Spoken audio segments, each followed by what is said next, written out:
जालना जिल्ह्यात वाढत्या गुन्हेगारीवर पोलीस अधीक्षकांचे नियंत्रण आहे का? जाफराबाद हत्याकांडानंतर नागरिकांचा संतप्त सवाल. जाफराबाद तालुक्यात मिरची व्यापारी शेख मोहसिन यांच्या निर्घृण हत्येनंतर संपूर्ण जिल्ह्यात भीती आणि संतापाचे वातावरण निर्माण झाले आहे. चोरी करणाऱ्या आरोपींना अडवण्याचा प्रयत्न केल्यामुळे एका व्यापाऱ्याला जीव गमवावा लागला. या घटनेनंतर आता नागरिक थेट जालना जिल्ह्याचे पोलीस अधीक्षक यांनाच सवाल विचारत आहेत. जिल्ह्यात दिवसेंदिवस वाढणाऱ्या चोरी, दरोडे, हल्ले आणि खुनाच्या घटनांमुळे सामान्य नागरिक भयभीत झाले आहेत. विशेषतः ग्रामीण भागात रात्रीच्या वेळी गुन्हेगारांचा धुमाकूळ सुरू असल्याचा आरोप होत आहे. अशा परिस्थितीत जिल्हा पोलीस प्रशासन गुन्हेगारी रोखण्यात अपयशी ठरत आहे का, असा प्रश्न उपस्थित होत आहे. जाफराबादमधील घटनेत आरोपींनी शेख मोहसिन यांच्यावर धारदार शस्त्राने सपासप वार केले आणि अंधाराचा फायदा घेत पसार झाले.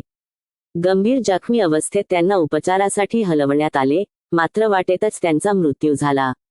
या घटनेमुळे व्यापारी वर्गात तीव्र भीतीचे वातावरण निर्माण झाले आहे.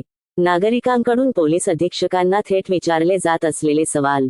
जालना जिल्ह्यात वाढत्या गुन्हेगारीवर नियंत्रण ठेवण्यात पोलीस प्रशासन कमी पडत आहे का?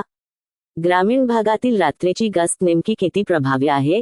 वारंवार घडणाऱ्या चोरी आणि हल्ल्यांच्या घटनांवर कायमस्वरूपी उपाययोजना का होत नाहीत? व्यापारी आणि सामान्य नागरिकांच्या सुरक्षेसाठी विशेष मोहीम राबवली जाणार का? गुन्हेगारांमध्ये पोलिसांचा धाक उरलेला आहे का?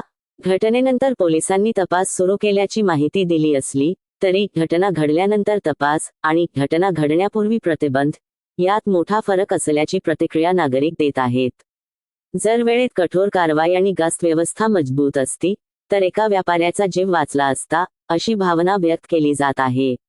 आता जालना जिल्ह्याचे पोलीस अधीक्षक यांनी स्वतः लक्ष घालून जाफराबादसह संपूर्ण जिल्ह्यातील कायदा व सुव्यवस्था मजबूत करावी, आरोपींना तात्काळ अटक करून कठोर शिक्षा द्यावी आणि नागरिकांचा पोलिसांवरील विश्वास पुन्हा निर्माण करावा, अशी मागणी जोर धरत आहे.